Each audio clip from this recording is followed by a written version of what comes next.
উম্মত বিনে কে বুঝিবে আমার দয়ার নবীর শান। আশিক বিনে কে বুঝিবে আমার মায়ার নবীর শান। নবী আমার মদিনারি বুলবুল,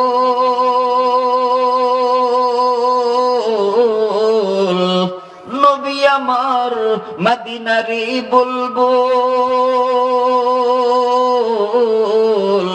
আমার আল্লাহ ভালোবেসে নামটি দিলেন হাবিবে রসুল। নবী আমার মদিনারি বুলবুল, আমার আল্লাহ ভালোবেসে নামটি দিলেন হাবিবে রসুল। সেই নবীকে ভুল বুঝিলে, সেই নবীকে বলেন না, সেই নবীকে ভুল বুঝিলে রইবে না ঈমান। উম্মত বিনে কে বুঝিবে আমার দয়ার নবীর শান। আশিক বিনে কে বুঝিবে আমার মায়ার নবীর শান। আরো জোর আওয়াজ দিয়ে বলেন ঠিক কিনা।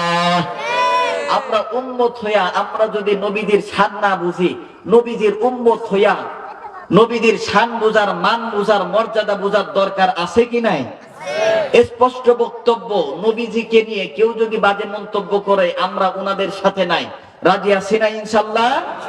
আরেকটু জোর আওয়াজ দিয়ে বলেন রাজি আছি না ইনশাআল্লাহ? যেহেতু এটা মাদ্রাসার মাহফিল, মাদ্রাসা শিক্ষার গুরুত্ব সম্পর্কে বলার দরকার আছে কি নাই? মাদ্রাসা শিক্ষার গুরুত্ব সম্পর্কে বলার দরকার আছে কি নাই? অবশ্যই আছে। আমার বন্ধুগণ, হযরত ইরবাজ ইবনে সারিয়া রাদিয়াল্লাহু আনহু বর্ণনা করে বলছেন, সাল্লা বিনা রাসূলুল্লাহ সাল্লাল্লাহু আলাইহি ওয়াসাল্লাম যাতা ইয়াউমিন। একবার আল্লাহ রাসূল সাল্লাল্লাহু আলাইহি ওয়াসাল্লাম আমাদেরকে নিয়ে ফজরের নামাজ আদায় করলেন। ফজরের নামাজ আদায় করে আমাদের দিকে ফিরে এমন এক সারগর্বপূর্ণ বয়ান করলেন, বক্তৃতা দিলেন, জারাফাত মিনহাল উয়ুন ওয়া ওয়াজিলাত মিনহাল কুলুব।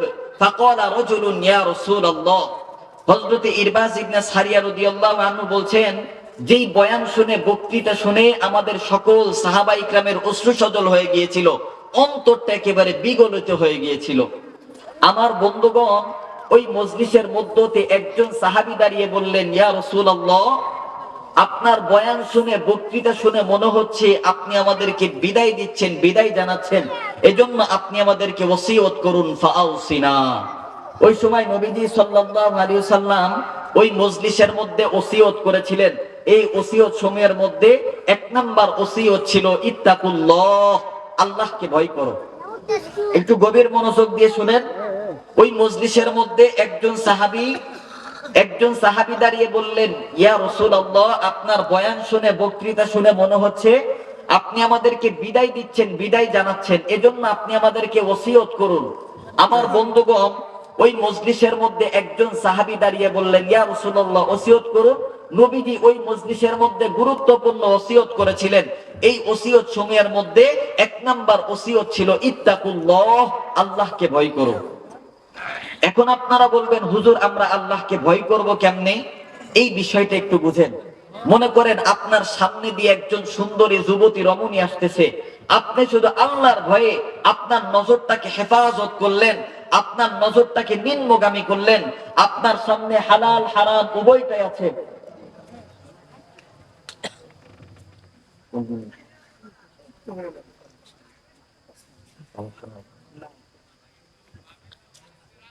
আমার বন্ধুগণ, গভীর মনোযোগ দিয়ে শুনবেন। তো নবীজি সাল্লাল্লাহু আলাইহি ওয়াসাল্লাম এমন ভাবে ওসিয়ত করলেন, তো আল্লাহকে ভয় করতে হবে। দিলের মধ্যে আল্লাহর ভয় ঢুকানোর দরকার আছে কি নাই? আর একটু জোর আওয়াজ দিয়ে বলেন, দিলের মধ্যে আল্লাহর ভয় ঢুকানোর দরকার আছে কি নাই? আমার বন্ধুগণ, যেহেতু এটা মাদ্রাসা, এই জন্য মাদ্রাসা শিক্ষার গুরুত্ব নিয়ে একটু বলতেছি। আমার বন্ধুগণ, ইংল্যান্ডের জমিনে, লন্ডনের মাটিতে একটা বিশ্ববিদ্যালয় ছিল। এই বিশ্ববিদ্যালয়ের মধ্যে ধর্ম বর্ণ নির্বিশেষে সকল ধর্মীয় বাচ্চারা সেখানে শিক্ষা নেয়, লেখাপড়া শিখে। আমার বন্ধুগণ একদিন স্কুলের স্যার মিস ম্যাডাম যারা আছে উনারা সবাই ছাত্রদেরকে সামনে বসাইছে, একজন একজন করে ডাক দিয়ে বলতেছে, বাবা দাঁড়াও তো দেখি, বলো তো দেখি ভবিষ্যৎ জীবনের লক্ষ্য কি, ভবিষ্যৎ জীবনের ইচ্ছে কি। আমার বন্ধুগণ ওই সময় ওই বাচ্চা ডাক দিয়ে বলতেছে, আমার ভবিষ্যৎ জীবনের লক্ষ্য হইল আমি ভবিষ্যতে আমি আমার ধর্মের গুরু হব। আমার বন্ধুগণ আরেকজন বাচ্চাকে ডাক দিয়ে বলতেছে, বাবা বলো তো দেখি ভবিষ্যৎ জীবনের লক্ষ্য কি, ভবিষ্যৎ জীবনের উদ্দেশ্য কি। ওই সময় ওই বাচ্চাও ডাক দিয়ে বলতেছে, আমার ভবিষ্যৎ জীবনের লক্ষ্য হইল আমি ভবিষ্যতে ডাক্তার হব, ডক্টর হব, ব্যারিস্টার হব। মুসলমান বন্ধু ভিন্ন দিকে নজর দিয়েন না গো। স্কুলের স্যার মিস ম্যাডাম ডাক দিয়ে বলতেছে, বাবা দাঁড়াও তো দেখি, বলো তো দেখি ভবিষ্যৎ জীবনের লক্ষ্য কি, ভবিষ্যৎ জীবনের ইচ্ছে কি। ওই বাচ্চা ডাক দিয়ে বলতেছে, আমার ভবিষ্যৎ জীবনের লক্ষ্য হইল, আমার ভবিষ্যৎ জীবনের ইচ্ছে হইল আমি ভবিষ্যতে ডাক্তার হব, ডক্টর হব, ব্যারিস্টার হব। আর একজন বাচ্চাকে ডাক দিয়ে বলতেছে, বাবা বলো তো দেখি ভবিষ্যৎ জীবনের লক্ষ্য কি, ভবিষ্যৎ জীবনের ইচ্ছে কি। আর একজন বাচ্চা ডাক দিয়ে বলতেছে, আমার ভবিষ্যৎ জীবনের লক্ষ্য হইল আমি এমপি হব, মন্ত্রী হব, রাষ্ট্রনায়ক হব। এ মুসলমান বন্ধু আর একজন বাচ্চাকে ডাক দিয়ে বলতেছে, বলো তো দেখি ভবিষ্যৎ জীবনের লক্ষ্য কি, ভবিষ্যৎ জীবনের উদ্দেশ্য কি।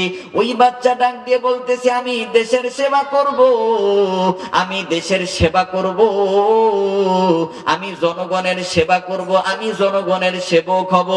এ মুসলমান বন্ধু ভিন্ন দিকে নজর দিয়েন না গো। এবার মুসলমান বাচ্চার নিকট আসছে, মুসলমানের বাচ্চাকে ডাক দিয়ে বলতেছে, ও মুসলমান বাচ্চা তুমি দাঁড়ায় যাও।